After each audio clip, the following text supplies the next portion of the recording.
All right, so this is the Walkaround. What we're looking at here is technically 1998 Chevy Metro, which happens to be wearing upon it a skirt made from a 1958 Wakanda 16-foot runabout V-hull. So the story on this, Brian acquired the Metro about 2 years ago from a neighbor. It was a basket case. It was completely in pieces. It had two engines in it, both of which turned out to be garbage. It sat around for about 2 years until we decided we wanted to run the Gambler this year. So at that point, I bought the Metro from Brian, dragged it over to my house, and proceeded to put together a motor using another engine that my dad had under his deck and some parts that I had lying around. Put together the engine and got the car running. And at that point, we decided we were going to make it a boat. So we surfed Facebook and Craigslist, and we found this boat. I think it was listed for $275. We managed to talk them down to $250. So we dragged home the boat and the trailer, and we cut the top off of the Metro, cut the bottom out of the boat, and married the two together into this abomination that you see here.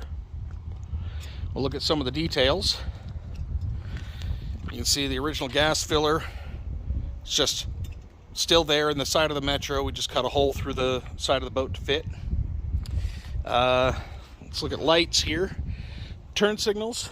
Got turn signals on all four corners, which are just some generic motorcycle turn signals we got off of Amazon for, I think, 20 bucks for the set. The tail lights are just basic trailer lights. I think those were $2.50 a piece. Still waiting on the real license plate. Obviously, we've got our pirate flag. You can't go sailing without your pirate flag. Let's see, the flagpole mount there. We just literally unscrewed off the side of Brian's house. The propeller on the back was acquired from my brother, and we've made that actually do tricks. Looking here inside with the wheel off, you can see that what we've done is we've actually taken the original wiper switch, and when you switch it to high, the propeller turns on. If we look back here in the back, you can see a little treasure chest, which is actually covering the original Metro wiper motor, which was mounted back here solely for the purpose of making that propeller spin just for fun.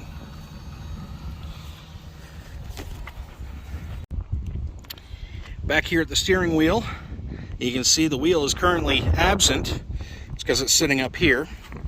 Since this thing doesn't have any doors, getting in and out can be a little bit tricky. So to make that easier, we took the original Metro steering wheel, removed the airbag, because yes, this was an airbag car, and I milled the hub of the wheel for clearance, and we drilled the steering shaft so that I can just slip the wheel on, and then we slide a pin through the shaft to hold it in place. And I've been driving it around like that for 2 weeks. That actually works great, so no regrets there. A little bit more on the interior. You can see we've got cup holders on either side, which are just tin cans that are screwed down to the door bars. Speaking of the door bars, inside here you can see that's the passenger side door bar, that kind of white and black speckled bar. And coming around the outside here, you can see the roll bar. All that black and white speckled metal, what that actually is the frame from the boat trailer. We cut up the boat trailer, harvested the metal from it to make a roll bar and to make door bars to strengthen the body, since we had cut the roof off and that unibody roof was part of the original car structure. Coming back around, you can see on the back here, we've done a couple things to make this a little bit easier to get in and out of. First, you can see the stern light, and this is kind of a gag, but this stern light is actually just a piece of 3/8 plate with a piece of 3/4 inch pipe welded to it, and the whole thing's just bolted into the hull of the boat. On the top, we mounted a little tin can and a light. This actually functions as a third brake light. It comes on with the brakes. But the real reason it's here is as a handhold. This is quite sturdy, and that gives you somewhere to grab a hold of when you're climbing into the back off of this step mounted to the rear. Now, coming around looking at some of the rest of this, obviously we've got our fire extinguisher mounted up here. We have portholes in either side. Because the seating position is so far back from the window, we actually had a major blind spot issue. And it was actually tough for the driver to see out the sides. So we took a 7-inch hole saw and just cut a porthole into each side for increased visibility, and that actually works quite well. Up here on the dash, passenger side, you can see we've got a grab handle. Again, this is just a custom fabricated piece that's reinforced and mounted into the dash. Sitting on top of the dash, or in the top of the dash, is just a silly little storage cubby, which Brian decided to line with felt, make it quite nice, so it's kind of a second glove box. And that's just literally like a sterilite Rubbermaid type container recessed into the dash where the passenger side airbag used to be. Being that it's a boat, can't help but have a compass. This one doesn't work. It just kind of points wherever you want, so you know, Jack Sparrow style. Gotta have the hula girl. Let's see, up here we've got another storage cubby. Instead of having a stereo, we just kind of clearanced that, shoved another storage bin in there, which is felt lined, and that's an excellent little storage spot for keys, for the pin for the steering wheel, for phones, whatever needs to go there. We've got basic tool kit in the regular glove box. We got more tools in the back. Let's see. We've got, at the moment, ARB fridge freezer, 50 quart, mounted back here. This is actually ready to go for the Gambler. It's already packed and running, full of water and beer and all kinds of food. Ready to go. Let's see. You can see that we are mostly packed with our camping gear. We've got sleeping bags and tents and shovels and propane and whatnot in here. I'm still finishing that up. Let's see. Hot rod mirrors. Again, Amazon purchase. I think it was 25 bucks for a pair of kind of hot rod style mirrors. They aren't all that useful, but they help a little and they certainly add to the look. Another turn signal here up front. Up on top, you can see we've actually got an off-road light bar. This was a freebie. My brother gave this to us. He had gotten it and tried to utilize it, but it had some stripped mounting holes. He didn't know what to do with it.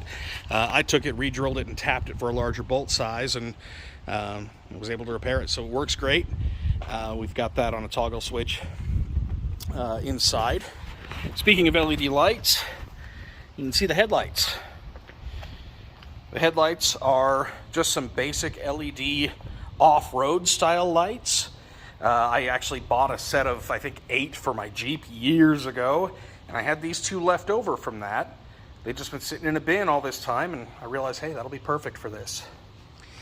On the bow is the original bow light, the two-tone green and red. That actually works. That comes on with the parking lights.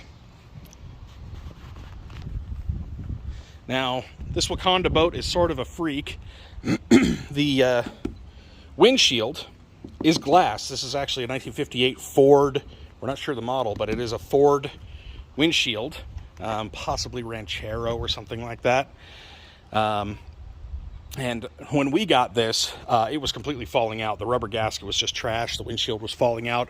We actually pulled the windshield frame, pulled the glass out, pulled the seal out, and got some pro-grade adhesive and actually glued this all together. So it's all kind of permanently bonded now.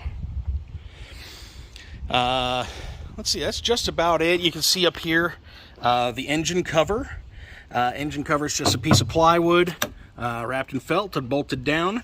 But because the engine sits more or less right under the windshield, this is what we ended up with. And it actually works relatively well. If we need to service the engine, we can pull the engine cover off, lean over the dash, and service the engine just like that.